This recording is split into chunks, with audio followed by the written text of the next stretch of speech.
everyone, and welcome to our weekly news wrap-up where we discuss the gaming news of the week. My name is Ollie, I'll be your host for today, and with me, as always, is the divine, the beautiful Matthew Robertson. Hello, Matt. Yay! Woo! Yay. Yes, okay. Happy Halloween, everyone! It is Halloween it's actually the time. First.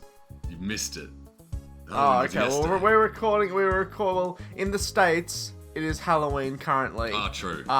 Yes. And so for all of our States listeners, hope you aren't getting tummy aches from all that candy you're eating. Oh, gosh, all 6 of them are listening right now. But this will be coming out on a Monday, hopefully. So hopefully, you had a good Halloween. Got some treats or whatever you do on Halloween. Yes. And today we'll be going through bars and discussing all the major gaming news from the week, which includes Yooka Replay, the remake of 2015's Yooka-Laylee, Animal Crossing Pocket Camp Complete, a paid version of the Pocket Camp app, Xenoblade Chronicles X Definitive Edition on Switch, the new Nintendo Music app, which is very interesting. Bombshell, just announced on a random Wednesday. And the CEO of Microsoft getting a pay rise, which is just great to hear. Yeah. And later on, we'll be discussing our favorite clocks from video games. So in light of Alamo, we'll be discussing all the various clocks that we love. Mate, you're gonna love it. You're gonna love this. We got a great list of clocks for you. Are you talking right to here. me personally? I'm personally gonna love it. Well, just everyone here. You know, the clocks. It is clock week. The clocks are ticking.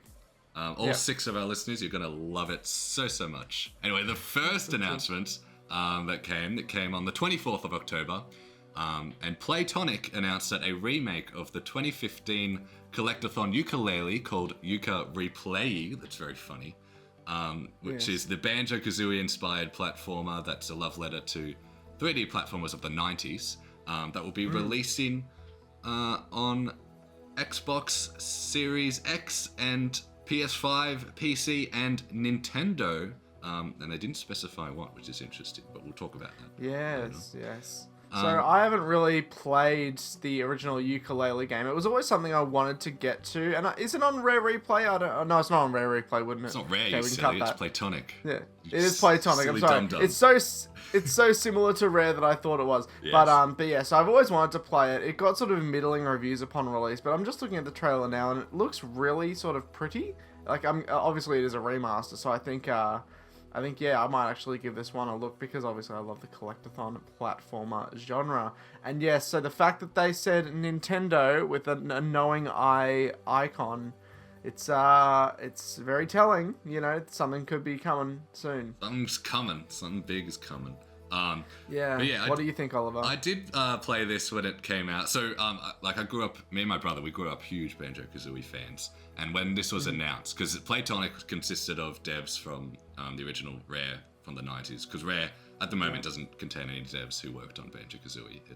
And they're working on Sea of Thieves. Connect Games and Sea of Thieves. Yeah, that's now, what Rare's doing now. Because Sea of Thieves has Banjo-Kazooie content, which is cool. You can cool. You can put Kazooie on your ship and whatnot. Oh, I love that. Yes. That's awesome. But yeah, when this game was announced back in 2013 or 14, my brother joined the Kickstarter program, and so he got a free copy because they got so many Kickstarters. They got so much money. Yeah, it went absolutely gangbusters. Yeah, it went insane. So we got a free copy. They were handing out free copies because they got so much money. So we got one.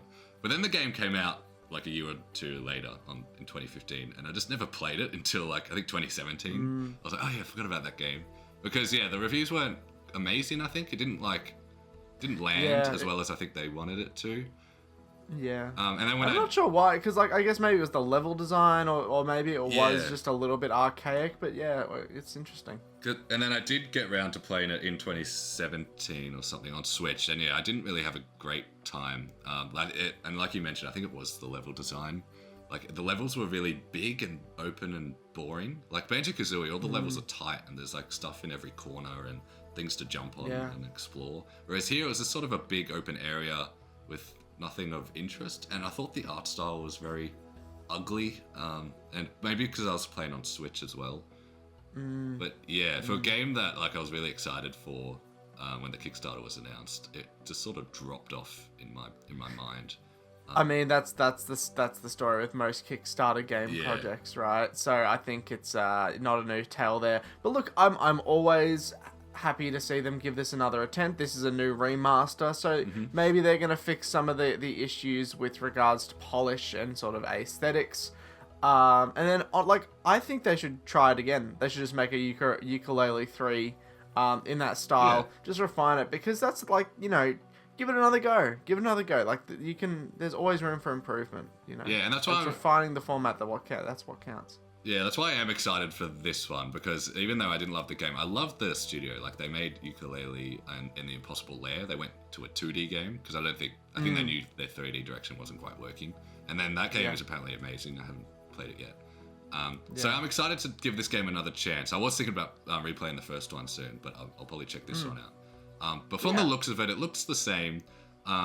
They said that it has improved graphics, more dynamic worlds, new and improved challenges, new collectibles, new characters, and a whole host of quality of life improvements. So hopefully all that together will make me enjoy it a bit more. That's what you want to hear. That's what you want to hear from a remaster. Yeah. So yeah, and hey man, Nintendo, this is technically the first announced Switch 2 game, the first confirmation of Switch 2 coming. Yes, so because they said on there, they tweeted that in regard to what consoles this will be releasing on, they said as well as PC, Yooka Replay, that's hard to say, will be on PS5. Sorry, Replay, there's an L in there. Yeah. It'll be on PS5, Xbox Series, and Nintendo with the eye emoji. So I don't think that means Switch, because that would just say Nintendo Switch. So that's definitely the next. That's definitely Switch. It definitely reminds me, and I'm about to go on a bit of a tangent here, but when Sonic Forces was announced in 2016, they did the same thing. So they said it's coming for PS4, Xbox One, and then they said Nintendo NX on the thing. Officially, yeah. And that was one of the first sort of announcements of like recognition for the original Nintendo Switch. So I feel like they're following suit here, and like again, it's just building hype for Switch 2, man. I think it's gonna. And they're building more hype than Nintendo are at the moment. Nintendo is just becoming a domestic lifestyle brand, it seems, but we'll get there. That's later in the program. Yes, and I wonder that this makes me wonder if they have a dev kit, like if Nintendo are handing out dev kits for the next console. At the moment. They have to be. They have to be, it seems. But this doesn't have a release date yet, so they're probably planning to release it 2025, I assume. Maybe mid-year, because like earlier in the year, I don't think Platonic wouldn't know like when the console's releasing. I think that's. I think they're just waiting. Yeah, they're waiting for Nintendo to. They're probably waiting for Nintendo to say something. But whether or not. But hey, this could be a good launch title. It could, yeah. Maybe that's what they're hoping for.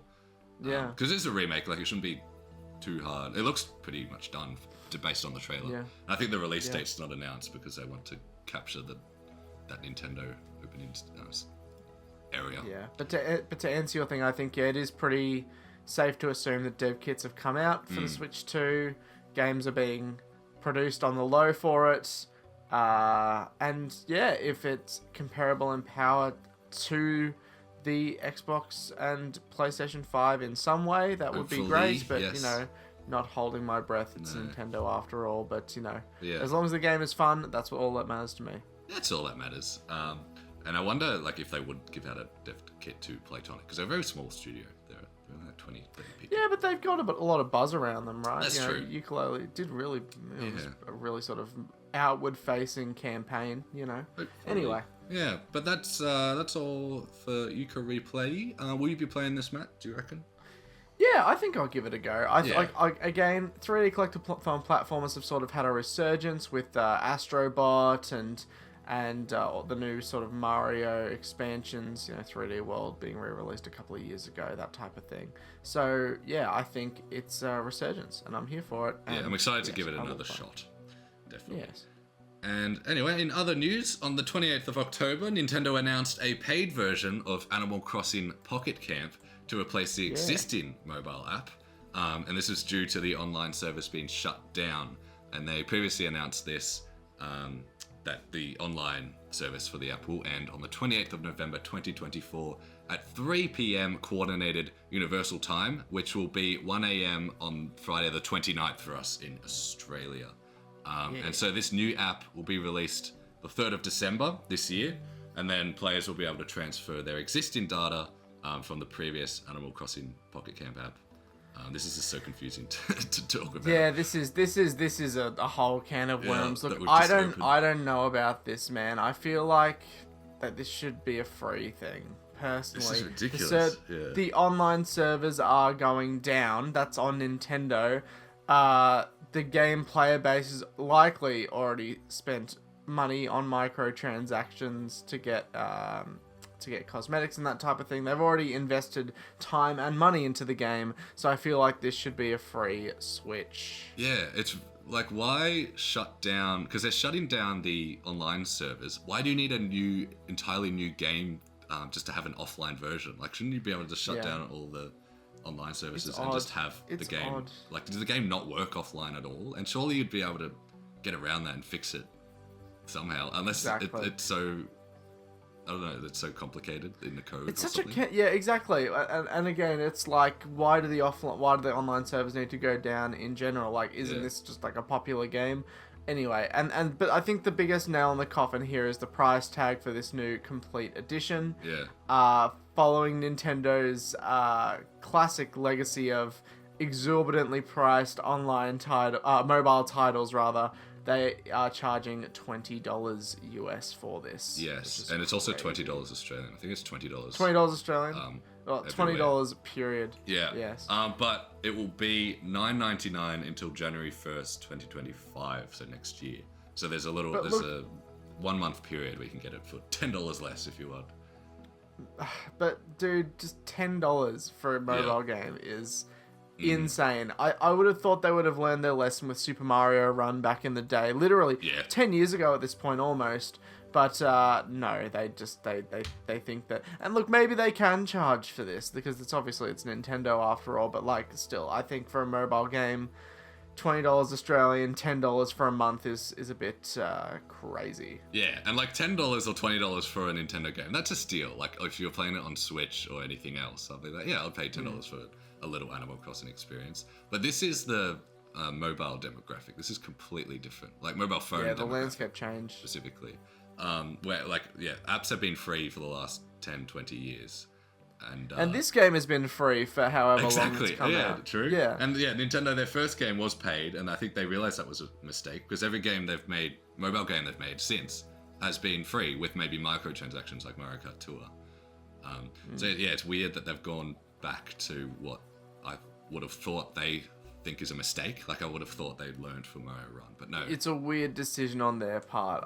But like I guess if the player base is already there, then you know, I guess they'll continue. But I'm just looking at the trailer now, and they've got some announcements about discontinued features that are coming with this completed version, which again isn't sort of a step in the wrong direction. I mean, maybe they're tied to the online aspect, but the Leaf ticket system, the Pocket Camp Club, and playing with friends via online communication are going down as a result of the online servers decreasing. I don't play Pocket Camp personally, so I have no sort of frame of reference for what this is, but if it's taking away core features of the game or features that are enjoyed by fans, then I don't know if that's the way to go. Yeah, and like these features will disappear as of 28th of November, they said. So there's a lot of dates to keep track of if you are a fan of this game. Yeah. So 28th of November, the servers go down, and then 3rd of November, this new app comes out. And then the 1st of January is when it will go up in price. So it's a lot to... Mate, it's like an inverse roadmap for DLC, except they're taking things away from the game. It's what? This is what we're taking away from you and when. Yeah. Get excited. Yeah. It's like, wow. It's just yikes. Yeah, but I did, I played it for like an hour. I played it in 2020 when New Horizons came out because there were 2 exclusive items you could get in New Horizons if you played this game. It was like a jukebox or something. Something else to put in your world. And I just played it literally just to unlock those two things. And then I think I deleted it again. And it was an experience. Like, yeah, I definitely wouldn't pay $10 or $20 for it. But if it was on Switch, again, it's a weird thing where it's like, because it's on a mobile device, I think we're programmed not to pay for things. It's a different landscape, I think, you know. But it's so interesting that they don't want to, just like continue the old version. Like, I don't know who's developing this game. It's probably a second or third party Nintendo studio. But like, are they just so incompetent that they don't know how to remove online from their existing game? It's just weird. I've never seen this before. It's sort of unprecedented, Yeah. and I think the Animal Crossing community is upset about it just because they're removing these features and this sort of interconnectivity of it, which I'm guessing was a core aspect of the game. It must just be at a point where there's not enough players for them to warrant continuing the service. This happens a lot in just any game. You know, servers go down all the time.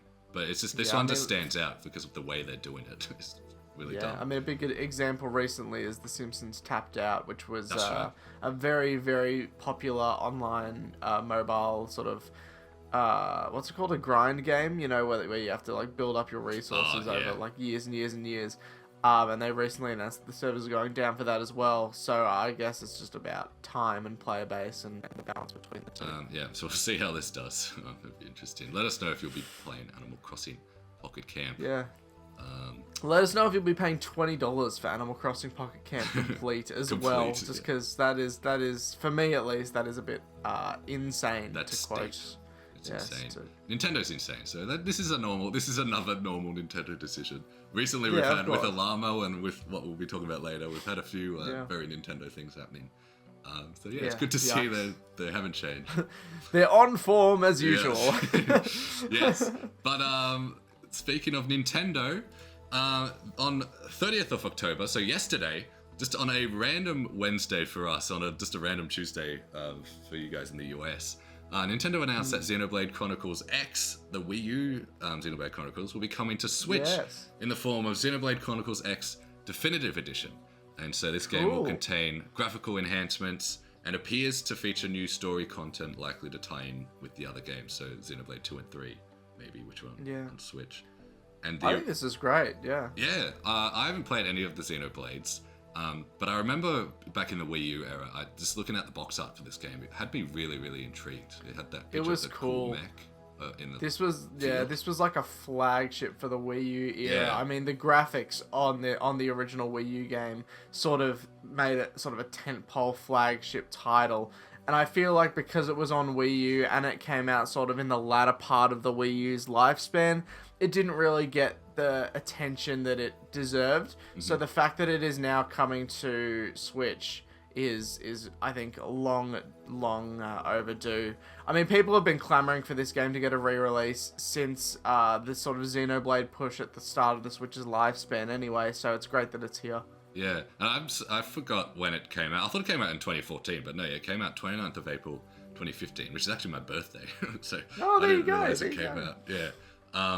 And it's been 9 years since this game's release, and this will be the last of the Xenoblades to make their way to Switch, because it's great. Back in 2020 they re-released Xenoblade Chronicles 1 on the Switch, and this Xenoblade Chronicles X will release 20th of March 2025 next year. That's great. I think it's so great that every single Xenoblade game is on here, because that's the thing with Xenoblade. There's so many different iterations and sort of story installments that you're like, where do I start? You know, where do I like, and what game is the best? What, you know, do I have to start with the first one? So I think the fact that it's all here is excellent. And look, maybe this will result in like a full big boy collection of all of the games in one sort of package, you know, to celebrate that it's all there. You know, it's great. That'll be the longest game in existence, I think, because these Xenoblades, they take like hundreds of hours to complete, maybe even like thousands. Like, these are long games. If you want to do everything.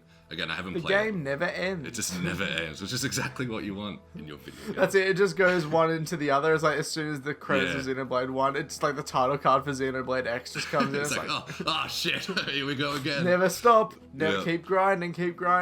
But if you want to start at the start, like, it's cool. You can just play through all of them on one console, which is awesome.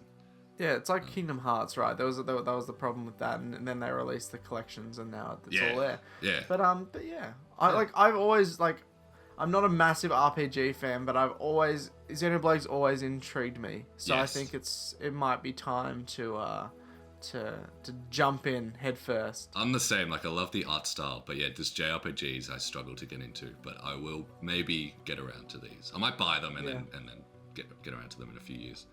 That's it. Dip your toe in with Xenoblade 1, and toe. then see where we go. See where yes, and then so this was releasing on 20th of March 2025, which is an interesting release date. I just thought I'd mention that because the Switch came out on the 3rd of March 2017. So if Nintendo, they may be looking to release their console in a similar month they did with the Switch, because that did really well for them. Possibly 20th of March. They haven't announced it yet, so it'll be a very short window to announce and then release. Yeah, that I know. I said a couple of weeks ago that we could be getting something soon, but I don't know. The longer we go into the end of October and now into the start of November, it's becoming more and more likely we might see it something mid-year. But yeah, I reckon it's definitely next year, but maybe not 20th of March. Maybe like you said, mid-year, June or October. Exactly. They like to release stuff in October. Hey man, maybe the Xenoblade Big Boy Collection will be like a launch title for Switch too. You never know. I hope it's called that, the Xenoblade Big Boy Collection. That's it. Well, the Xenoblade I'm really feeling it shirtless Shulk collection. Backslash. I'm really feeling it. I'm really feeling Rock it. solid. Oh god, you're giving me flashbacks.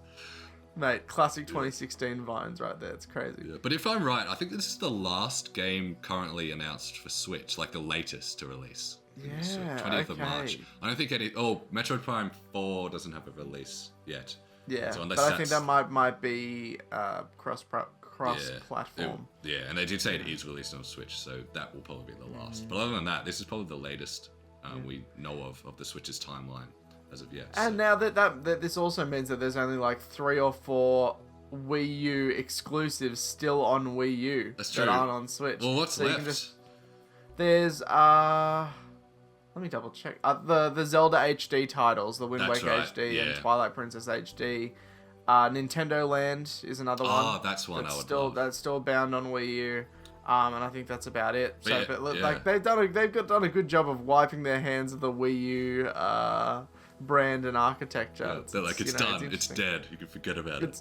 Yeah. That didn't happen. What are you talking about? It went Wii and then Switch. Switch, yeah. Yeah, cool. So that comes out 20th of March 2025. Keep your eyes peeled for that one. Check it out. Like, honestly, I think check it out if you're interested. It's got a great art style. If you're into JRPGs already, this is kind of a shoe-in. But, just experiment. Experiment with some new games, Yes. And then yesterday, again on the 30th of October, 2 days ago now, on the 30th of October, Nintendo revealed a new smartphone app called Nintendo Music. Just again, this is big. This is on a Thursday for us, just a random day during the week. Another big announcement. Mate, this is Nintendo Wildcard Week. Honestly, you could have made it discontinuing a mobile game and while making a new music streaming service. Yeah, it's like, what is happening? You know, it's weird. Like, they forgot about Directs. They could have put all. We've had Xenoblade Chronicles, this music app, and then Animal Crossing. Plus, you could have announced your new. I assume you want to announce your new console before the end of the year. You could have just shoved this all together into the Direct. Just done a little bit of a teaser. It's like, it's weird. But what is Nintendo Music? What is it? This app, it's an exclusive app to Nintendo Online members as part of their subscription. And it is a smartphone app where you can stream Nintendo music finally. Because previously there was no legal avenue to stream this music. You could only really find it on YouTube or on the Super Smash Bros. Ultimate music player, which no one used. My favorite service. Yes. Honestly, I just on the train you see me with my wired headphones and my Nintendo Switch. Yes, bulging out of my pants pockets. It's just like it's. I would love to be seen in public listening to music like that. Yeah, and then so currently there are 23 games currently featured on the app, game soundtracks, and then with Nintendo stated that there will be more music more music added over time.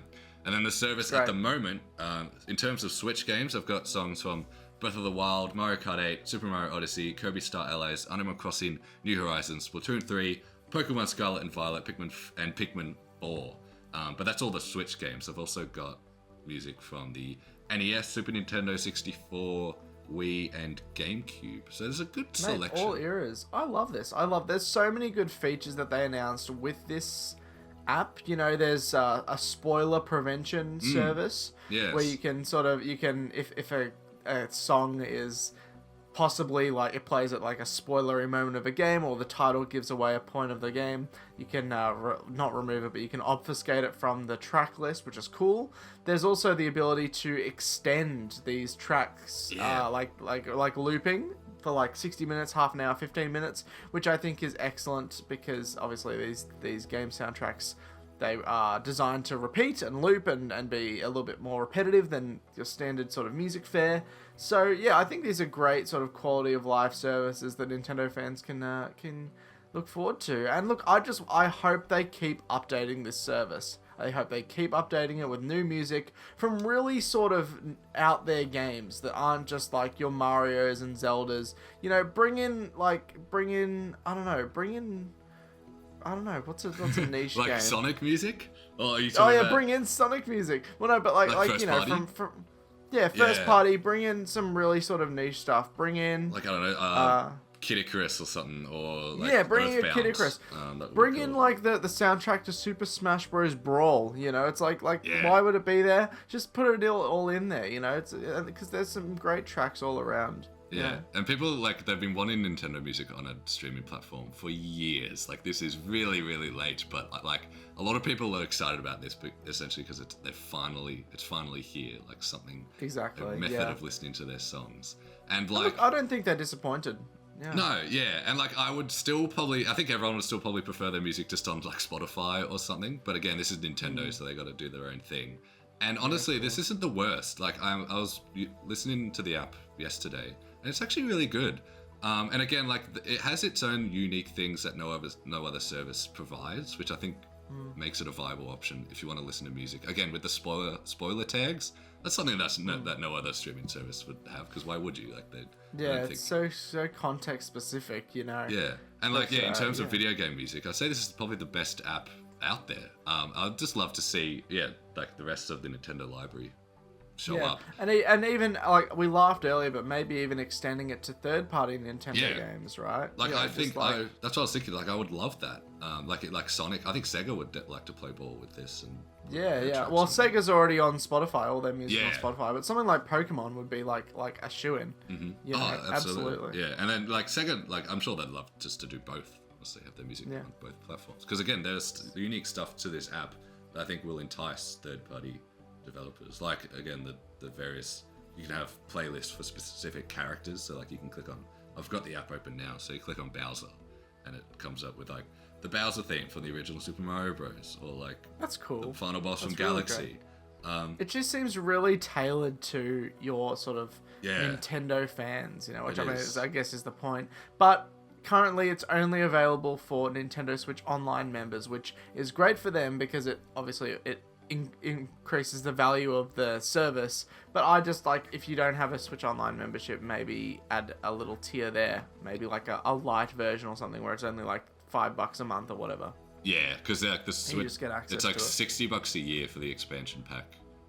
So is this with the expansion pack, or is it just the normal Switch Online? Actually, I think it is just normal Switch Online. Yeah, you're right. Oh, okay, which is a lot cheaper.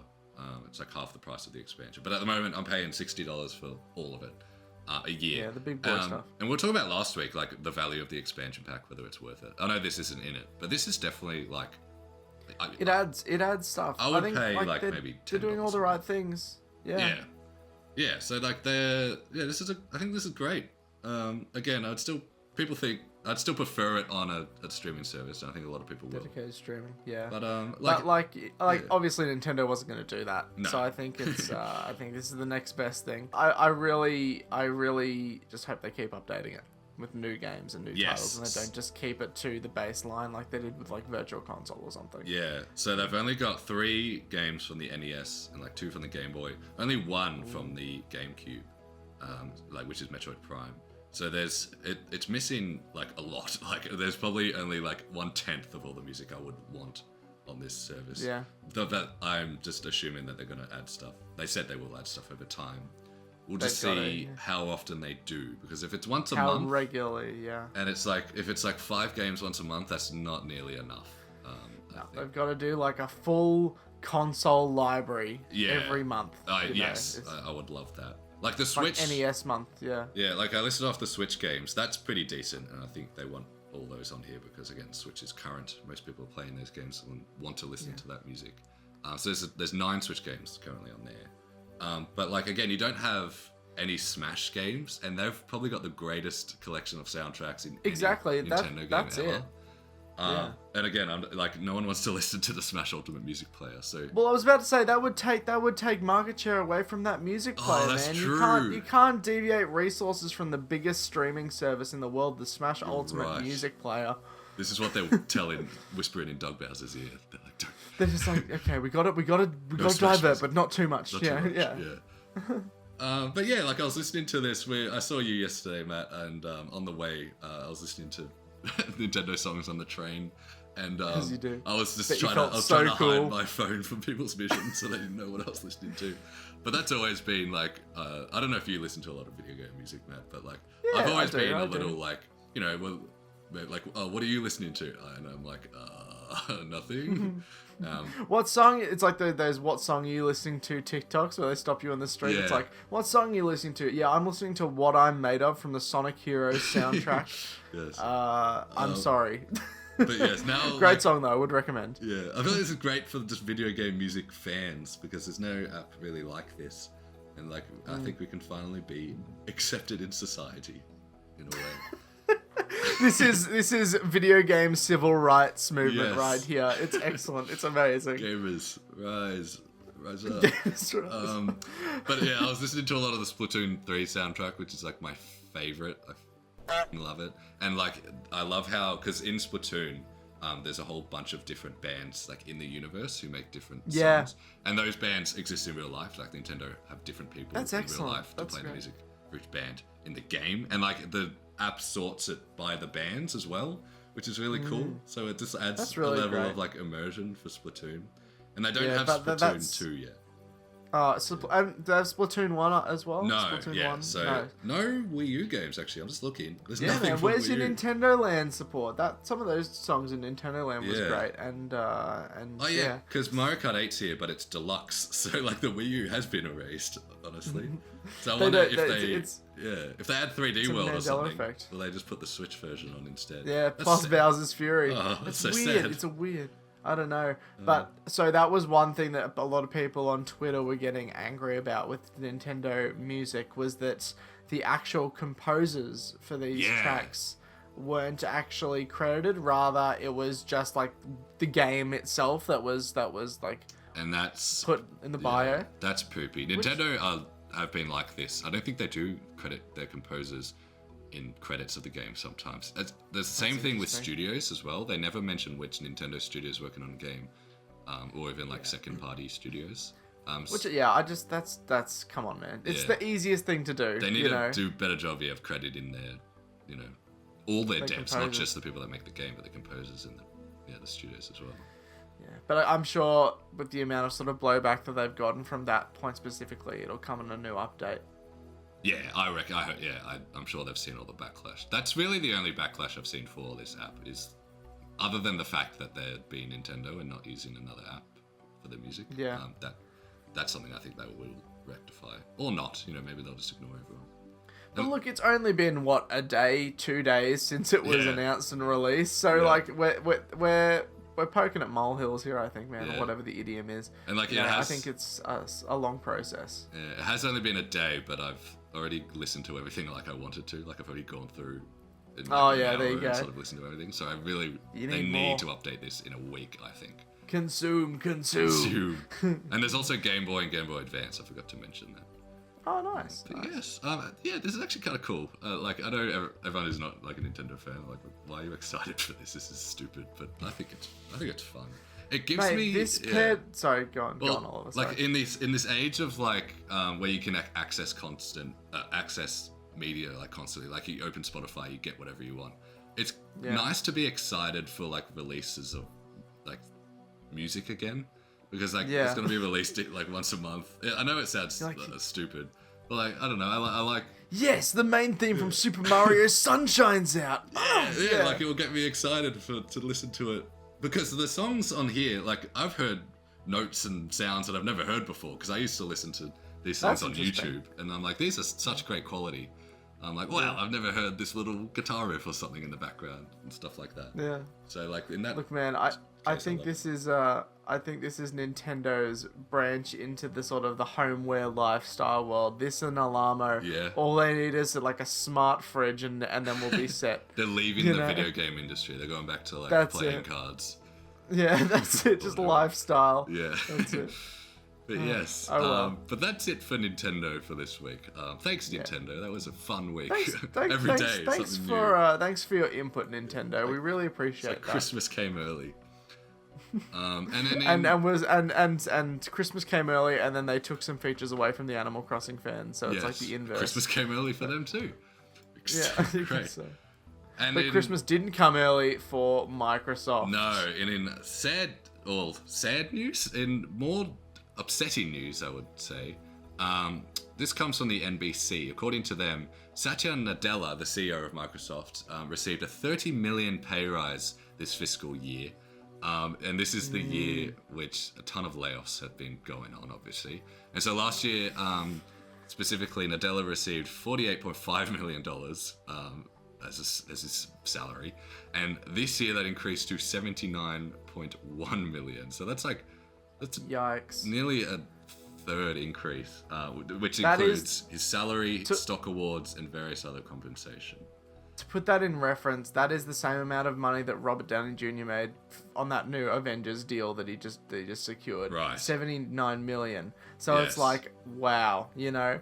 And look, I think it should be worth noting that this is all of Microsoft. This is not just Xbox. Yes, this is the the entire CEO. Microsoft conglomerate. But still, it's very upsetting to see where that the people at the top are over earning and overreaching, I would say, in this regard, while the everyman Struggling. gets unemployed. Yeah, Yes. and this comes after Microsoft laid off 1,900 employees January this year, and that was huge news. That's like one of the biggest layoffs ever. This was from Activision Blizzard and Xbox. These layoffs, and then there was another 650 in September this year. Jesus.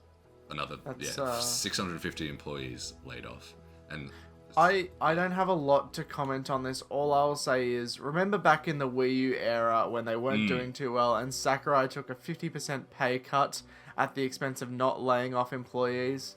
Compare and contrast. Yes. That's all I will say here. exactly. And on Twitter, everyone's been retweeting that Satoru Iwata's statement regarding. Was it Satoru Iwata? Sorry, it's not Sakurai. Yeah, sorry. Did Did you say Sakurai? Sakurai? Yeah, and that was a while. Yeah, my bad. Satoru Iwata. Yes. Yeah. And yeah, just like the contrast between Nintendo. Like, there's a reason Nintendo retains so many employees for such a long time, and that's one of the reasons their games are still so good. Like, look at Xbox game output in the last 5 years. Yeah, It's shocking. nothing. Like, the quality is crap. There's like, in terms of like their big like Halo and whatnot. Triple A's. Yeah. They're triple A's, yeah. And then again, And yet they're laying turning off out people, nothing, nothing. And then they've got no employees to make the games anymore. So what are you doing? It's concerning to say the least. And yeah, so Satya Nadella, don't know about that. Don't know about you, man. Yeah, and he confirmed that this was because they acquired, in terms of the layoffs, it was because they acquired Activision Blizzard for $49 billion last year. And since then, they've shut down Arcane Austin and Tango Gameworks, who are the studios behind Redfall and Hi-Fi Rush. Both of those successful games, so just a stupid decision. Yeah. And this guy has now got a $30 million pay rise amidst all of this, which is great to see. You love it. Another CEO. Epic. Yeah. It's good to know. Good, thanks, man. Awesome. Yeah, and this is from IGN. Really They said that the ratio of total annual compensation of Nadella to the median employee at Microsoft was 408 to 1. So he's earning 408 times more than the average Microsoft. He's like the bloody David Zaslav of video that's games, who else he honestly. killed, yeah, between It's him and this crazy. guy. God, like none of them. I know he's not the Xbox CEO, but yeah. They don't care. I wonder what Phil Spencer thinks of this. Has he made a statement? Probably not. Well, I could look it up now. Yeah, I think he'd be pretty silent on this matter. Pay rise. Not Phil Spencer's pay rise. But Probably that being not. said, Yeah, probably. Yeah, I don't think he's made a statement. No. Microsoft's first quarter earnings call for fiscal 2025 will take place next week. So I guess maybe this will better inform this decision, whether they've been successful financially. But again, it should be spread to all the developers that are actually making the games, rather than the people at the top making the games and doing the Microsoft software. You know. Yeah. Yeah. Exactly. And like, we're all about indie games here. So again, support your indies, because they're putting in the hard yards. And God knows Xbox isn't bringing the exclusives to supplement, so go to your indie games, I think. Yes, I agree. So yeah, a bit of dour news this week amidst the exciting stuff. Yeah. And in other news, we're getting a bit political on Peanut Games Media. Not to get too political, but the Kamala Harris-Waltz campaign, they've been doing a lot of video game stuff this week, so I thought we'd just They've been targeting the gamers. It's a gamer invasion. Yeah, so yeah, this week the political sphere and the gaming sphere have intersected. On October 28th, budding Democratic VP candidate Tim Waltz streamed himself doing a Let's Play of the Dreamcast classic Crazy Taxi with Alexandra Ocasio-Cortez, sorry if I mispronounced that. And yeah, it's probably done to appeal to younger Gen Z demographic for their campaign. There's an election in, I think, 1 week from today, or 6 days, 6 or 7 days. Mate, it's down to the wire, and this man is playing Crazy Taxi. Resorted to playing Crazy Taxi, and playing Fortnite as well, apparently, because the day after Kamala Harris announced that the Democratic Party has created a new Fortnite map promoting their campaign. And such a weird like intersection. It's and it's called Freedom Town USA, and it's not sponsored or endorsed by Epic Games. But it's just another attempt to target millennials and younger aged voters, I guess. Yeah. Oh my. Well, see. Firstly, I think this is so unbelievably funny. It is funny. That Tim Waltz is playing Crazy Taxi. Such a weird game to play as well. Yeah. I guess they didn't want to play. They wanted to play one of the most such an inoffensive game. Yeah. But like it's like, does Crazy Taxi have some sort of significance to Tim Waltz in general? Was he one of the only like few millions that had a Dreamcast growing up? It's like what. Like, what's the significance here? That being said, I think Crazy Taxi is awesome, and yes. And honestly, watching his footage, he's not bad at the game. He's doing well. Yeah. He's like kind of crushing it. I can't lie.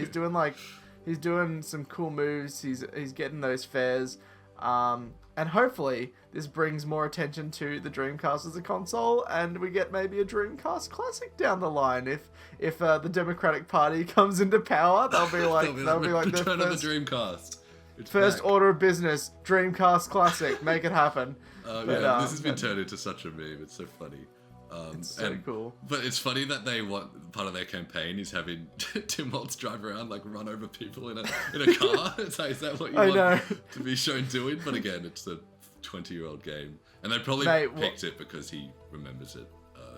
It's the last game he played or whatever. Back in the day, in 1999 or whatever the game came out, all I want is, if they do win, their sort of celebration song, their victory song, to be like the Crazy Taxi rock music. It's like, that's gonna be a moment in history. I think. Yeah. I think maybe they're just trying to combat Donald Trump's iconic McDonald's trip. Yes, in weirdness. Because that was memed as well, so I think they're just trying to get in with our generation more and more. Because Trump said he's going to fix all the ice cream machines. How you compete with that? That's it. What are your thoughts on the Fortnite map, though? I haven't actually had a good look at it, but there's been a few maps. There was a Martin Luther King map, I remember, for like 3 years ago on like the anniversary of his speech. Okay. So there's been a bunch of weird like political things happening in Fortnite. I don't know what you do in the map, but just the idea of it is so funny, because people who play Fortnite, they're like 8. They're children. Like, who is this audience? I know. It's just like a funny last ditch attempt to sway voters. I don't want to comment too much on the election itself, because I don't care. It's in a different country. we have literally no stake in the matter. We are in an island halfway across the world. We are. All I say is reproductive rights are human rights. That's what I support. But Yes, sir. just funny news. That's why we wanted to talk about it. Yeah. And hey, you know what? Maybe in the final week of the election campaign, Donald Trump will boot up Crash Team Racing or something and just combat that with that, you know. We'll start playing clap back. Black Ops 2 or whatever. Yeah. Play Mario Kart 8 Deluxe. No, keep him away. Keep him away from Nintendo. Anyway, weird thing. Oh, just one more thing on that, like the Fortnite map. It reminds me a lot of that Burnout Paradise update that they did back around the time of the 2012 US election, where the Democratic Party, they put like Obama banners and stuff in the game. It was weird. It was a weird era. We'll probably put a picture up of it now on the screen, but it was just a weird era, and I'm so happy to see that these really sort of out of touch, cringe, like political like stunts are being made in the game sphere. Look, it's humbling to see, and I love it. She probably doesn't even know this exists. It's probably just her team. Yeah, that's true. That's true. Fortnite's popular. No, of course she's on it every day. That's true. Have you seen? Yeah, she like logs off of the political sphere at 6 onwards, and just logs onto Fortnite to crank some 90s. It's crazy. But this isn't, unlike Burnout Paradise, this isn't in the actual game. This will be just like, because Fortnite's turned into like Roblox, so there's a bunch of different modes that anyone can make. Right. This is what their party has made, I assume. Yeah. So yeah, if you want to play this, I don't know what the game is. Like I don't know what you do. But yeah. It's a metaphor for the election itself. Last man standing, you know. What a fun country America is. What a fun country. I'm so glad we're not there. Yes.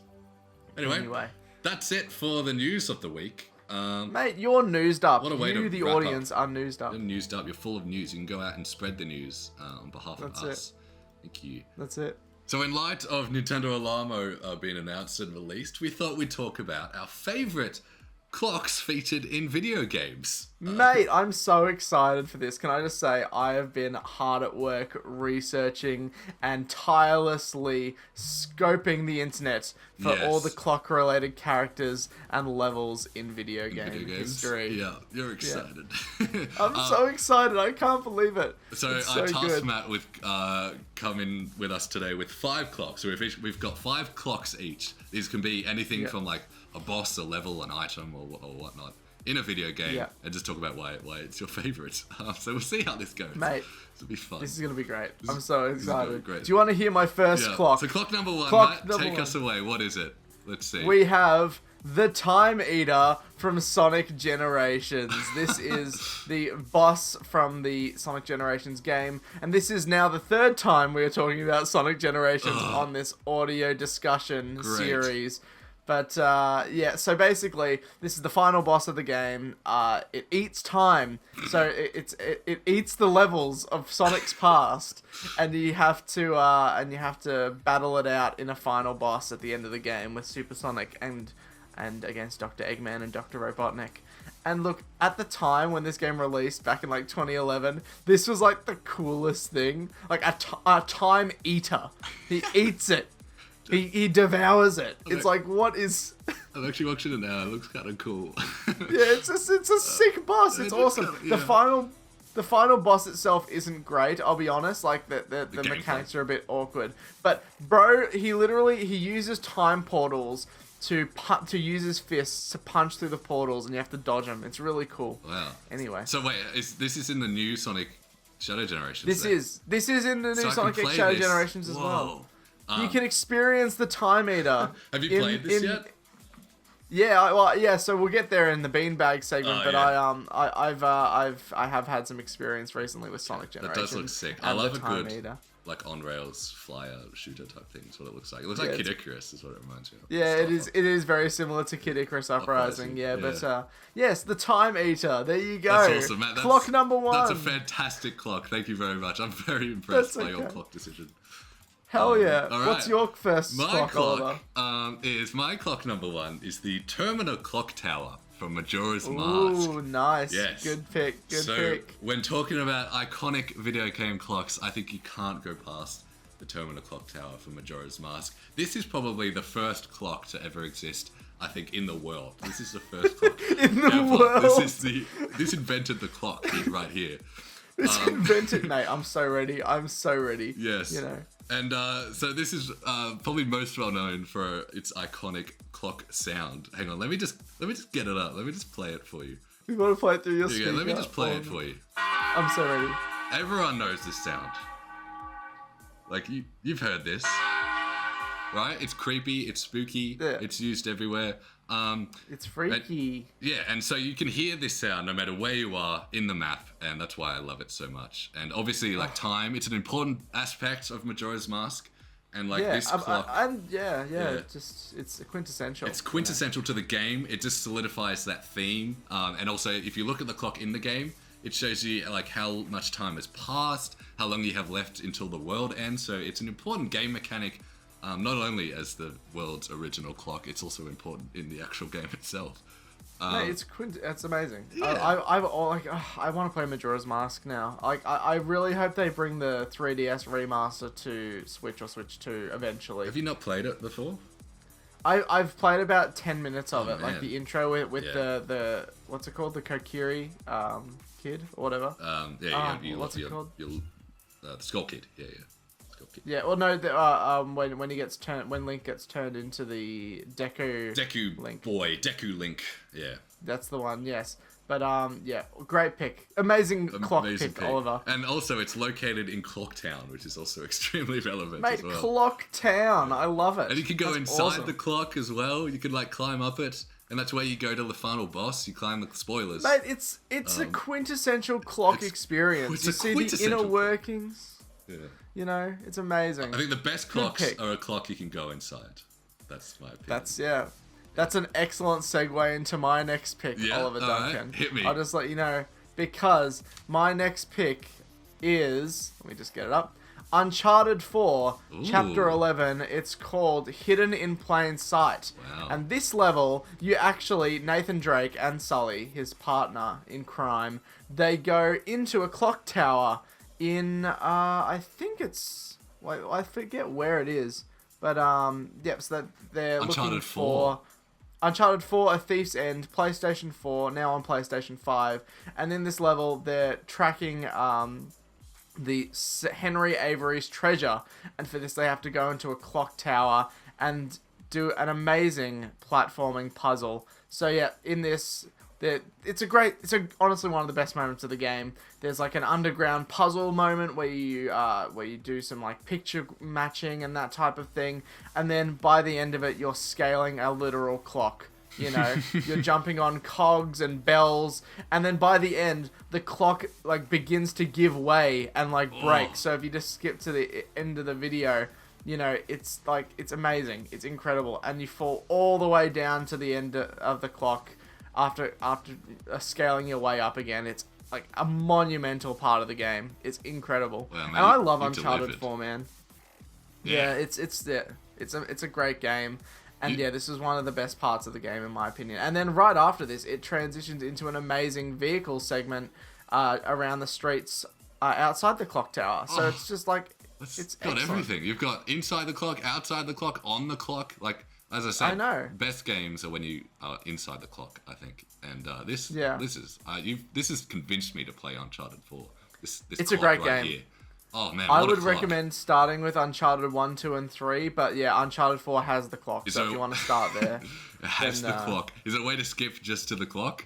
Can I just boot up the game and press clock? Yeah, mate, yeah. Put in a little cheat code. Well, actually, I think one of the demos is just this level, so I'll be checking that out. Get on it. But yes, that's my second. You clocked me up, mate. I've clocked out after seeing that one. Goodness gracious. It's a great clock level. It's such a great clock. Yeah. Clock pick number 2 for me. Yes. Well, clock pick number 2 from me is very relevant. This is something I was playing more recently. To me, this is an iconic clock. This was actually the reason I decided to make this segment in the first place. I love this. I'm clock, excited now. It's both magnificent and terrifying. It's iconic. It's unknown. It is the clock tower from Epic Mickey and Epic Mickey Rebrushed, the remake that just came out. Now, you don't go in this clock, sadly, unfortunately, like our other 2 picks. But this is actually the very first boss you encounter in Epic Mickey, and it's based on the clock face from the Disney ride, It's a Small World. So you're basically battling it out with a theme park ride, which is cool. That's amazing. Yes. This is so cool. It is cool. I'm just looking at this now. And it's like... It's got music notes and he's all goofy looking. He's goofy looking. And it's similar to like Andros or Iroc from like Mario 64 where you fight two giant hands. So it's like a classic video game boss fight. And it's a clock, which is awesome. And this is a cool mechanic in Epic Mickey. You can either choose to use paint or thinner on all the bosses. So if you use paint on this boss, at the end of the fight, he'll like pick you up and he'll say like, thank you for saving me. But if you use thinner, you'll fucking kill him. He'll die. Oh my god. Oh my god. So it's either life or death. One of the two. It's like the Sims upgrade. It's awesome. Much. It's amazing. It's amazing. Look, this is a great pick. I love the sort of Tim Burton-y style of it as well. Like the background, the castles in the background, the green little like gas. That's the thinner. That's what thins out the paint. So you see in the game you can use paint or thinner. So that's awesome. What's like on the ground there. And I love this. And like I love also the theme song of It's a Small World. You've probably heard that. Oh before. yeah. Yeah, this clock he's trying to kill you because he's gone mad for listening to that song for so long, which is like the reason he's fighting you, which is really, really funny. That's amazing. Yeah. That's so good. It's good that the game has a bit of a sense of humor like that as well. Does. That's awesome. And like all that art style you reference is based on the original theme park ride. I forgot the lady's name, but she designed It's a Small World back in like the 60s, and that's what they've sort of replicated here. Which yes, I love that the boss, you can complete it in a sort of more optimistic way by using paint. Yeah, you know, you don't have to just kill him. Them or whatever. Yeah, I killed him though. I love to murder. It's like the Red Dead honor system. You can either be good or you can be a devil. You know, you can just be the worst. That's true. Where's the Epic Mickey honor system? That's what I want to know. True, Epic Mickey 3. Anyway. That's my clock number 2. Matt, your turn. I love that. What's your next clock? Okay, I forget what mine was. Hold on, let me just double check before we move on. Yes, okay, this is a very niche pick. You will not know this one, probably. But this is very influential to my Gen Z generation. But do you remember a little web game called Pop Tropica back in the day? I've heard of it, but I've never played it. Mate, this was the game when I was a kid. It was like a web-based sort of point-and-click action-adventure game. And it was made by the creators of... it was made by Funbrain Inc., which was started by the author of Diary of a Wimpy Kid, which is an interesting little aside there. But my pick for this one is a island. So the different levels are called islands in the game. And this is called Time Tangled Island. So this is a level where you have to go back in time to different periods like the Vikings, the Roman periods, that type of thing, and fix the time stream, as it were. And so it isn't clock specific, but there is a clock item in the game, like an amulet, that allows you to travel back in time using the clock. So I thought it was really cool. And there's like a moment where you can go into the future. You have this sidekick that's from the future who ends up fading away in the end. It's a cinematic game. Pop Tropica. I think if you know, you know. That's all I will say. Bro, you know. I'm just watching this now. It looks really in depth with the little clock mechanic. Mate, Pop Tropica, mate. It was the most in-depth game of all time. It was like Club Penguin. It was in that sort of that style of online web experience, you know. It is. But yeah, what a time! What a time to be alive. And like, I'm watching the footage now, and at the top you can see their little taskbar as well. So it really adds to the experience of it being a web game. It's cool. Incredible. I love it. And like, so there's different little areas, like a Roman area. Exactly. I haven't played Pop Tropica in maybe a decade. But when you asked me to bring clock related levels and games and characters, I was like, what better time than to reference Pop Tropica? What a moment! I was gonna say, what a great find. Can't be impressed. And we got to be careful to say clock with an L, not the other thing. Oh no, no, we're not doing our top 10 favorite. Those. I think that's just the Discord audio is messing it up, but for them it'll be fine for the viewers. Awesome. Anyway, thank you, Matt. Oliver, what's your clock number 3? That's what I want to know. Number 3. I thought this might be a one that you've taken, so we'll see.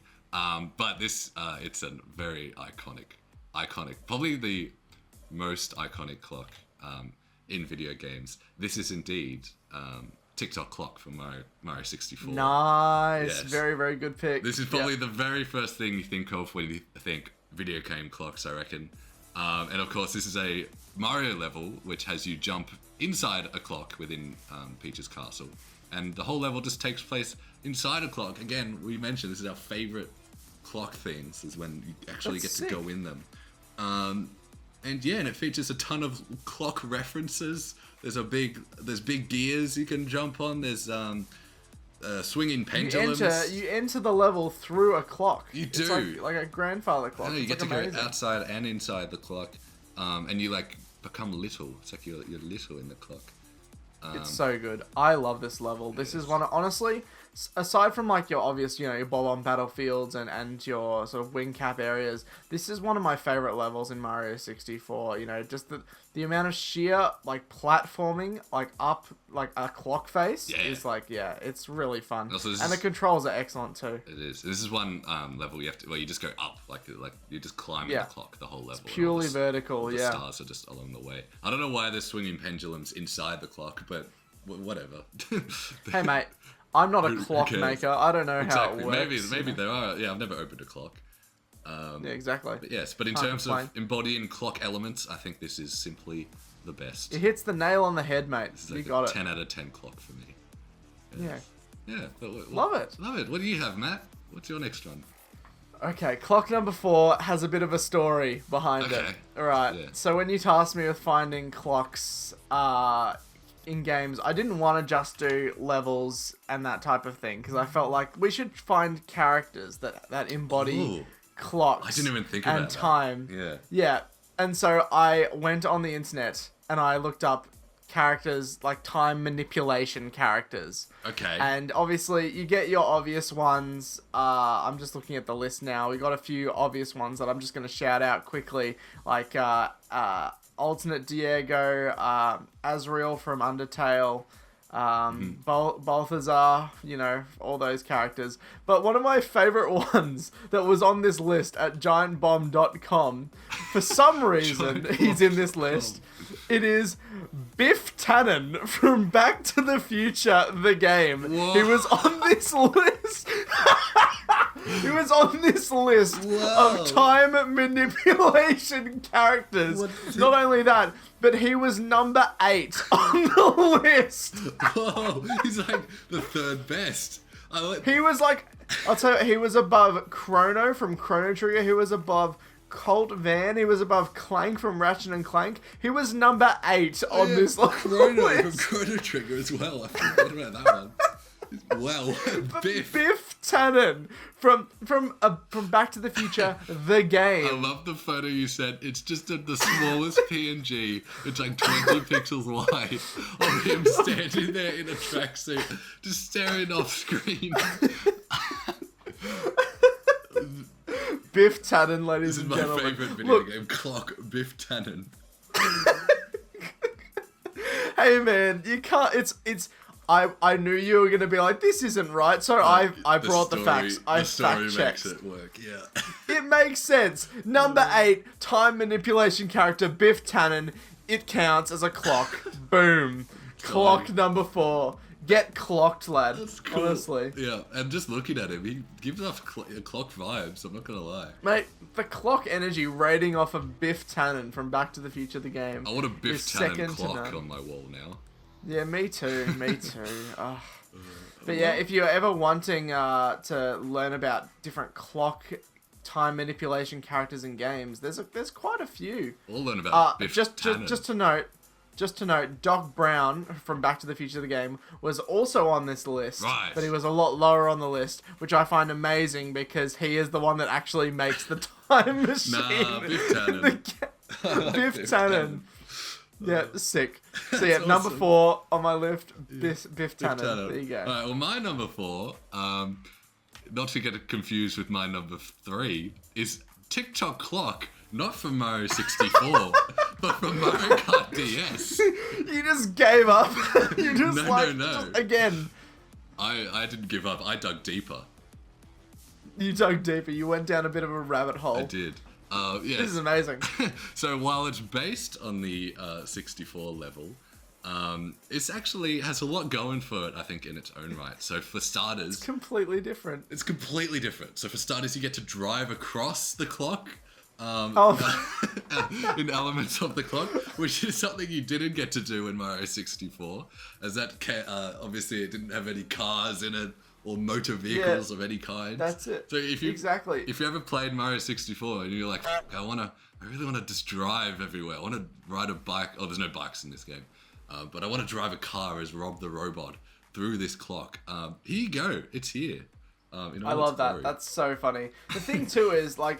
One thing that they have here is that it's in Mario Kart DS, but I think it's also in Mario Kart 8 as well. Oh, it is, yeah. As like a retro course. So, I mean, there you go. You if you want to drive on a clock, if you want to do tricks off a clock, if you want to avoid the pendulums instead of jumping on them, mate, TikTok Clock is a great pick for the best clocks in video games, mate. And there's like a whole bunch of gears you can drive across, and there's one part where there's like different gears going in different directions, so you got to like weave between them to get the fastest path.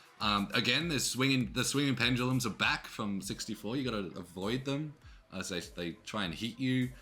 There's hands going around. You got to time it as well. Yeah, you have justified this. You have justified this as a solidified clock in gaming. Thank you very much. And at the end, this is my favorite part at the end when there's two gears, each going in different directions, and like you drive up it and you go really, really fast. That's so much fun. That's awesome. And you can drive. That's so good. This is one of the few tracks you can drive off the edge at the end if you want to be silly. Like as you cross the finish, you can just drive off and it'll count. So yeah, I love this. I love it. TikTok Clock again, but from Mario Kart DS. No, I think you've justified it, man. Thank you. Like this is different from the Mario 64 entry. Thank you. You get another clock point. Awesome. Right there. I hope I get another one. You've got 4 so far. Awesome. But I'm hoping for 5. My last clock pick. Yeah. My clock in video games. We've talked about character clocks. We've talked about levels. We have talked about Biff Tannen. Yeah. But I wanted to find a full game that was about clocks and time manipulation. And so I have found, and you will not know what this is, but Spy Kids 4, All the Time in the World on the DS. What? So this is a movie licensed game released in 2011, I think, 2010. Of Spy Kids 4, All the Time in the World. And this is a game where the two Spy Kids, Rebecca and Cecil, have to stop the stopping of time, basically, from the time... what's it called? The Timekeeper. That's the name of the villain. The Timekeeper. I know, it's crazy. And so it's a 2D collectathon platformer that is set in various clock-related levels, and you have to collect clocks as like the point system, like your normal collectibles, and defeat time-related enemies as the Spy Kids. Wow. Like I'm just looking at a level now. You are collecting clocks in a clock-related area. You are punching mechanical clock enemies. Mate, I think this is the definitive clock video game. Damn, yeah, forget clock levels, forget clock characters. You've brought an entire clock game into the sphere. This looks amazing. That's it.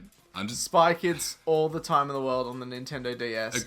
It's only about 2.5 hours long, but boy howdy, is it a clock video game. Boy howdy, is it a clock. Like, is it a clock? Compare the art style for this to Mario Kart DS. This looks like a game that could be released today. I love the pixel art. It's really cool. It looks like almost HD. I actually want to play this. And it's only 2 hours. 4K remaster? Yeah, is this on Steam? I want this. Yeah, that's what I want to know. Jeez. But if you have seen the original Spy Kids 4 movie, it's bad. Don't watch it. But play the game. Because, clock. All the time in the world. What's the movie called?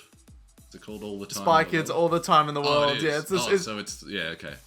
It's a movie license game. It's of the 4th Spy Kids movie. For a movie license game, would you consider this a good one? One of the better ones? Of course, because it's probably better than the movie. In it. You said it is better than the movie. I know that for a fact. Damn, so it's a very good one. But yeah, Nintendo DS, 2D platformer, side scroller. That is my 5th clock pick for the top 5 clocks in video games. Matt, that is an awesome clock pick. Thank you very much for that. For my final clock pick, Yes. We return. We return to a classic video game clock. This one is TikTok clock from Mario Kart 8 Deluxe. This is not TikTok clock from Mario 64. This is not TikTok clock from Mario Kart DS. You can't. This is a completely different level, different clock. This is TikTok clock from Mario Kart 8 Deluxe. It has been completely revamped, remodeled. It's back in 2014. Look at this, baby. Look how beautiful it is. This is... You just gave up. No, I didn't give up. You went deeper. I went even deeper into the TikTok clock rabbit hole. But there's more to talk about with this one. This is just... Okay, out of everything we've talked about today, I think this is the pinnacle of clocks, in my opinion. This takes the track layout, takes it from Mario Kart DS, and I think it expands upon it in every way. Just look at the start line. Look at all the gears in the background. In the background, you can actually see outside the clock face, whereas you couldn't in 64 DS. That's a completely new feature. That's crazy. There's cogs moving and whirring around you. That wasn't a feature in Uncharted 4.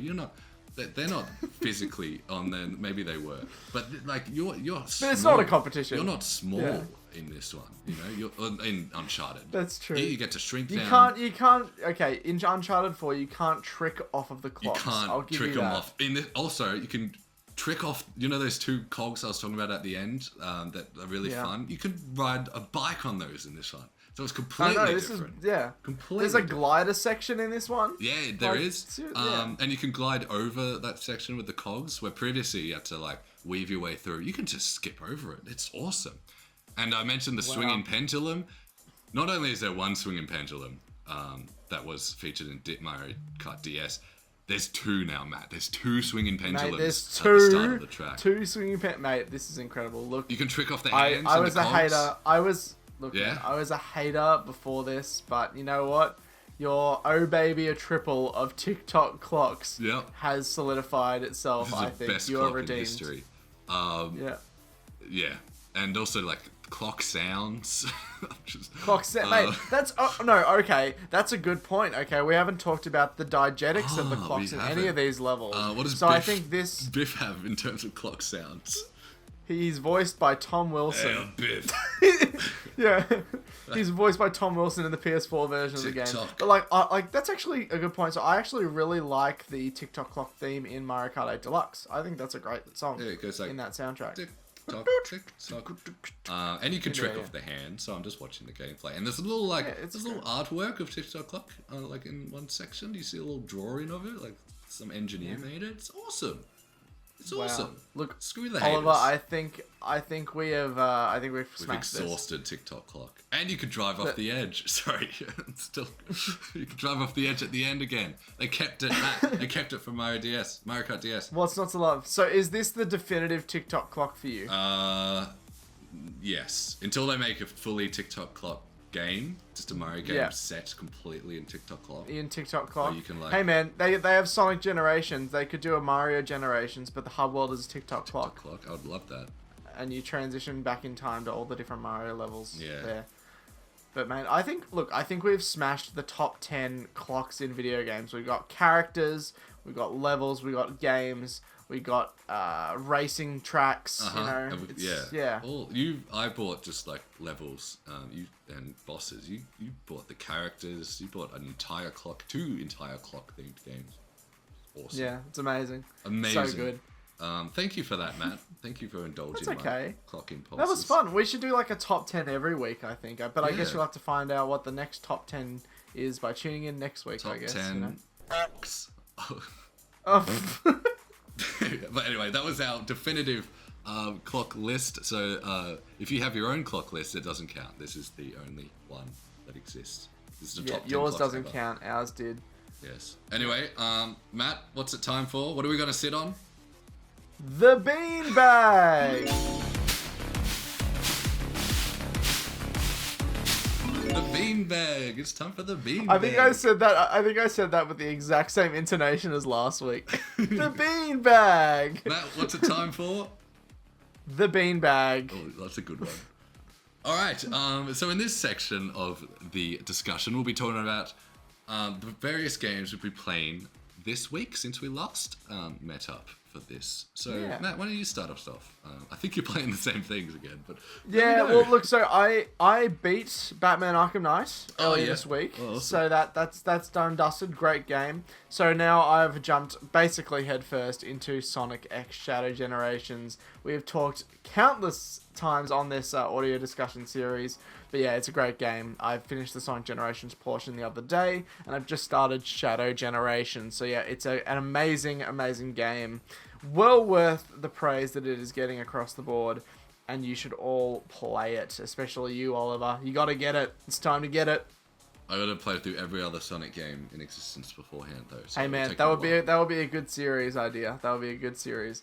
Anyway, another game. You probably would. The next game I've sort of been playing is I got a little bit of a retro inkling this week, and I wanted to bust out my old NES Classic Edition game console. So this was for people who are uninitiated. This is a game console, mini console that Nintendo released in 2015. It's basically a small-scale Nintendo Entertainment System with 30 pre-built Nintendo games built into it. And look, I just played the original Super Mario Bros. From 1985. Still a great game. It was great to play it with an original sort of controller in HD. And look, man, like, for a game that is nearly, 40 years old next year, that's crazy. Oh, yeah. It still holds up, like, amazingly. Go on. Yeah. It's my favorite NES game. It's the only NES game I've actually finished. I think I even prefer it to 3, just because I love how simple it is. That's interesting. But like, I love it. Just like it's down to basics, because it's the first one, obviously. It's just basic Mario, and I think it's perfect. I think it's one of the few perfect games that exist. Yeah, I've been meaning to play Mario 3 again, so maybe I'll play. I finished Mario Bros 1, and so maybe I'll do Mario Bros 2, and then 3, and then World. Maybe that we might see in future episodes of the Beanbag. But yeah, I just desperately want Nintendo to make another Classic Edition console, like the N64. I know that the Nintendo Online service is popping off right now. They want to focus all their time on that. But the classic series of consoles, the NES Classic and the SNES Classic, were just so cool, man. They what an era. They need to do a 64. Everyone thought they were going to do a 64 next, but it's been like 5 years and haven't. Mate, yeah, it's been been a long time coming. At least they came to NSO, because these came out before NSO was. These came before the Switch even released. Yeah, true. Well, the first one did. The Super Nintendo came out, I think, 2017 after the Switch. Oh, right. Okay, right. But yeah, for a time, because the Switch didn't get NES or SNES games until I think 2018. So this is the only way to play it, unless you had a Wii U. Yeah, play NES games. They were so cool, man. It was such a good console. You know. I'm looking at mine, both of mine right now. I love them. What an era. And the last game, I haven't really started it yet, but I've tinkered around with the settings, so I guess that counts. The last game that I've got, little pun there. The Last of Us Part 1. You were really trying something there, but it's succeeded. Yes, it did. Last of Us Part 1, so this is the PS5 remaster of the PS3 original game. I have the game on PS4, I've beaten the game before, but I really wanted to see what this new sort of remaster brings to the table in terms of graphics, gameplay, and accessibility options. So I haven't really started it yet. I'm going to try and give it a start today once I finish Sonic X Shadow Generations. But yeah, I'm excited to make a start on it. Yeah, cool. Have you played it? You played the original before? Yeah. I've beaten the PS4 remaster. I just want to sort of see what's new here. And it's a great game as well, so I have no problem replaying it countless times. I played it for the first time last year because the show was coming out. I think they released it after the show. Yeah, it was great. I watched it after the show, so I knew what the story was. Yeah. But I played it on PC because that's the only one. I think the one you're playing now is the one that's available on PC. It's basically the same, but I'm sure PC has more high fidelity settings. But anyway. This happens all the time whenever I play a game. I find ways just to break them. So I had a fun time just like messing with it, just messing around in the game. Or just I'll just be in a fight and I'll be just throwing bricks and they'd be all doing the weird glitches. things. I'd be I love glitching it out. But that's not a fault in the game. That's just the way I somehow play them. But yeah, I've got some funny clips from that game. But yeah, insert one here. Yes. But yeah, like I found that game like really funny to play, which is probably not the vibe that we're going for. But it's a great story. As long as you enjoy it, that's all that matters, you know. Yes. But it's one of the greatest video game stories, I think. Probably like second to Red Dead 2, maybe. Yeah, it's all yeah. Naughty Dog, man. They know how to make a story. I guess now you've just got to play all the Uncharted games, Oliver. I think it's time. That's true. Yeah, true. But like, anyway. This is. I think Last of Us is a game you play mainly for the story. The gameplay's pretty good. Yeah. It's all like this hide and kill. Yeah. It's very aesthetic as well. Like you play for true. the graphics as well and the music and blah blah blah. Yeah. But yeah, so those are my 3 games this week for the beanbag: Sonic X Show Generations, Super Mario Bros. On the NES Classic, and The Last of Us Part 1. Wow, thank you, Matt. Busy week. So what I have been playing is Super Mario Party Jamboree. My copy of the game finally showed up. Thanks, Amazon. That's it. They listened to our audio discussion episode last week. Yeah, they're like, oh, we got to send Peanut Games Media his copy. Sorry, man. So thank you. It's here, and I've been playing it, and it's really, really, really, really, really good. I love it. I think it might be the best Mario Party ever. What sets it apart from the last one, Superstars? Well, I don't know if it's about setting apart. I think it just adds to everything that's come before and just does everything right. So this Mario Party is very similar to Superstars, and it's very similar to the GameCube era Mario Party, which is by far, I think, the best era. GameCube followed by 64. I love it. And so it feels like GameCube era. Like all the maps have great themes. There's like one set on an F1 track, one set in a shopping center. Like it's like Coconut Mall. That's awesome. And it just brings you back to those old Nintendo, Mario Karts and Mario Parties that weren't just based in like the Mushroom Kingdom or stuff like that. Like it feels like they're getting creative again. Like remember there was a board based on a cake, I think, in Mario Party 5. It's like stuff like that. All the boards are, they've got great themes, and they're not like, because Super Mario Party's boards, there was like one way you could go and they were tiny, and then Superstars rectified that by bringing back old boards. And this goes even further by like making new boards in that same style. That's awesome. That's so great. It's essentially Mario Party Superstars, but it's not just nostalgia, because that game was all just stuff. It was all and that's good. Like you're building a new sort of like generation of Mario Party maps. And it's so cool, and it's got this new Jamboree mechanic. It's called, where like a character will appear on the map, and if you run into that character, they'll like accompany you for 5 turns, and like they'll have different abilities. It's like in Super Mario Party, there was different dice abilities, like different characters would have different die, which would have different things. Whereas this one, it's characters that like follow you around the map. Yeah, that's great. That's awesome. That's sick. Yeah, you'll have to invite me over and we'll play. It's it's got me back into Mario Party. Like I haven't really, I played the last 2 Switch ones, but I haven't played them like I did as a kid, and this really it's bringing me back. Hell yeah. And nice. My only complaint is the maps. There's one set.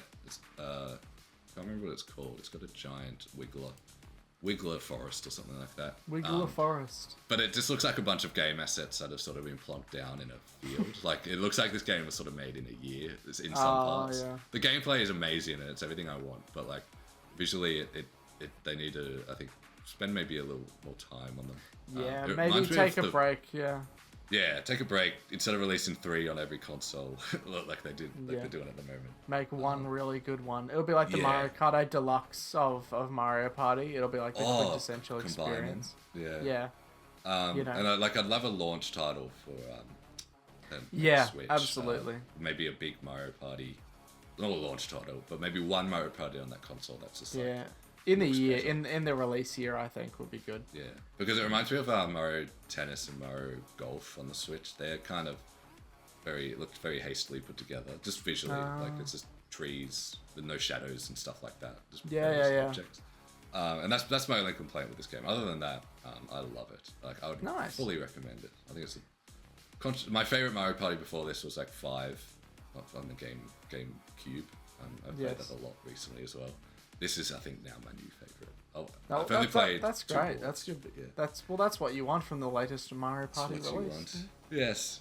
And I don't know if you're familiar with this. Have you ever played Trombone Champ, Matt? I've not played it, but I'm very well aware of it was the a huge game. meme. Yeah, it's like amazing. 2 years ago. Great I played game. it when it came out. first came out, and I got all the achievements because it was so fun, and the achievements were so easy. But then they updated the game, I think last year, and they added more achievements. And so I finally got around to getting them all this week. That's awesome. Like 2 left. It was like another 3 hours.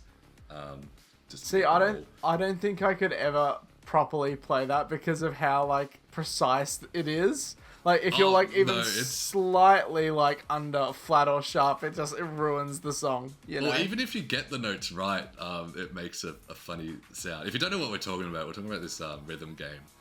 That's you play as a guy. You just have a trombone, and you have to click all the notes on the screen, and you hold down for longer notes and whatnot. It's very simple, really good. It reminds me of those Wii games, like Wii Music and that type of thing. You know, because all the characters look like Mii's, the people holding the trombones. I was definitely like inspired by that.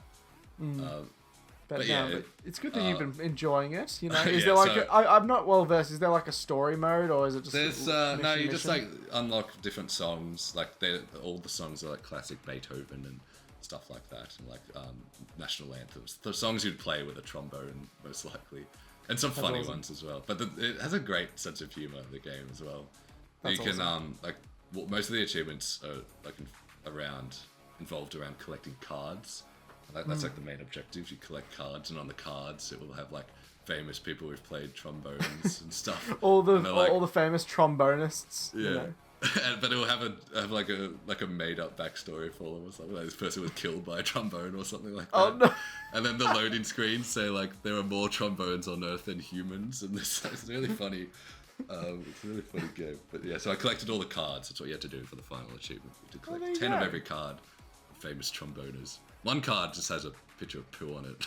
Oh, as you do. It's a great Here's game. my question though, Oliver. Can you play a trombone in real life now? I'd like to try.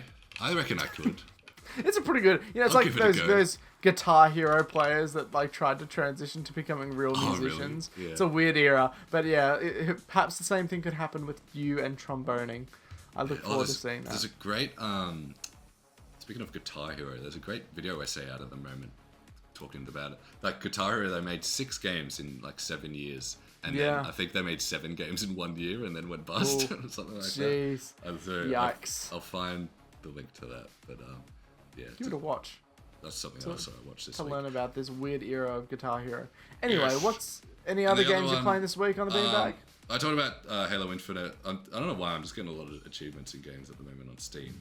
And I said I was trying to get all the co-op ones in Infinite. And me and my brothers got together. We did that again.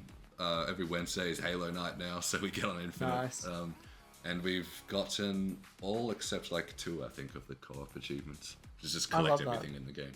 So we're getting there. That's so cool. It's like cool. You're like in a mid-2000s LAN party on Halo night. Pretty much. That's what. Yeah, because that's what like I grew up playing. Is like, well, we grew up on the like 64 and stuff, but also Xbox 360. So we were like really into getting achievements, and like we followed Achievement Hunter and whatnot.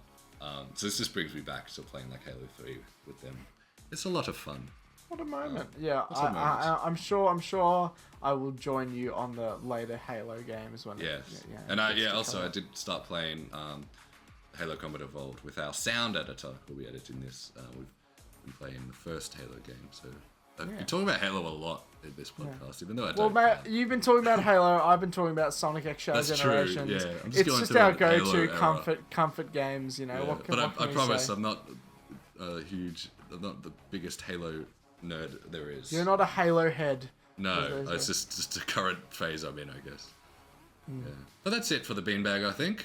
Yeah, mate, we've got a good list. Good list. The beanbag is becoming even more full of great titles. And I can't wait to see what you're playing next week, Oliver. Oh, thanks, Matt. I can't wait. But that's it for the show today. We've been going on for an hour and a half. Jesus. Mate, what a journey we've been on today. We've talked about Nintendo music. We've talked about our favorite CLOCKS. Yeah, that's the one. Possible Switch 2 news and Sonic X Shadow Generations and Halo Infinite. Like, we've been on a journey here today, Oliver. A journey, yes.